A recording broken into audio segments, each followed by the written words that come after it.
Hi guys, I keep saying conservative politicians, be them with a capital or small c, will never take responsibility for their actions.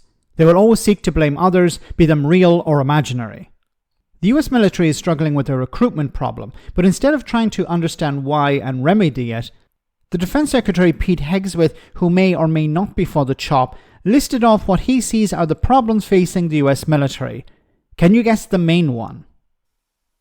At the Defense Department, that means no more distractions, no more social engineering, no more climate change worship, no more electric tanks, no more gender confusion, no more pronouns, no more excuses, no more quotas, no more woke bullshit that undermines commanders and command climates. We are laser focused on our mission of warfighting. Okay, all right. This guy is pretty pathetic. But let's go through each of the things that he mentioned. So the first one was no more distractions. Now, I don't know if he's talking about himself here, leaking information, sensitive military intelligence to the press or to his wife. Then he went on to say no more social engineering. I presume he's talking about DEI here, an attempt to, this is an attempt to recruit from minorities who generally don't look favorable towards the military. So it's not about social engineering, it's about bringing in people who maybe are not all that interested in the first place in joining the military. Then he said no more climate change worship. Okay, the military know that climate change is having an impact on global security. They invest billions into this. And it has an impact, it's having an impact at the moment on poorer regions around the world, and this creates instability. So he wants the military to be less prepared for the potential collapse of governments that may be allied to the United States. That's interesting, isn't it? Okay, then he went on to complain about electric tanks. Now, I'm not an expert, but such a vehicle would be probably cheaper and easier to maintain.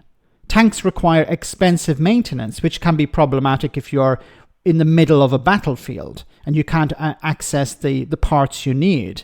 So a simpler machine would be better for the army, probably. Like, this guy doesn't know what he's talking about, or he's just pretending here, and I don't know which is worse. Then he said that, what I'll do is I'll put gender confusion and pronouns together, because this is, of course, part of the Trump administration's wider modus operandi.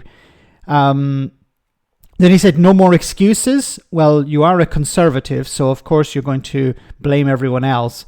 No more quotas. This is, of course, part of the Trump administration's fascist approach to society. No more woke bullshit. Okay. Never seem to be able to get anyone on the right to explain to me what woke means. So this is, another pointless speech from a pointless individual who was not recruited based on merit. This guy was actually hired into this role by Donald Trump because Donald Trump liked the way he spoke on TV. This guy used to be on Fox News. Now, when it comes to the military, the US military is struggling with a recruitment problem. And there are a number of reasons for that. Fewer and fewer people are actually meeting the criteria necessary. There are issues with obesity, mental health problems, drug use. These are all impacting the military's ability to build up its forces.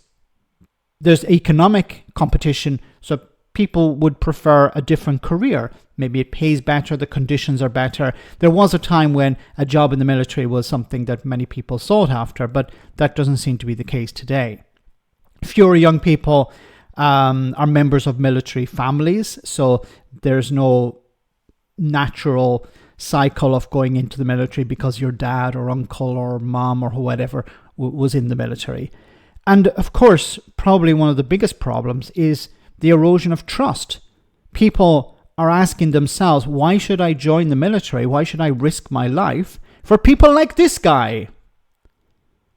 We're not being respected when we're growing up as young people, and then when we do eventually leave the military and become veterans, well, we're going to be thrown under a bus. And Donald Trump's administration is doing exactly that. They are trying to shut down, basically, the Veterans Association, which of course is there to provide assistance to veterans. When I was actually coming back from Dublin, I ran into a US veteran, a guy who was living in Italy, or who's living in Italy, and he was disgusted with what Donald Trump is doing.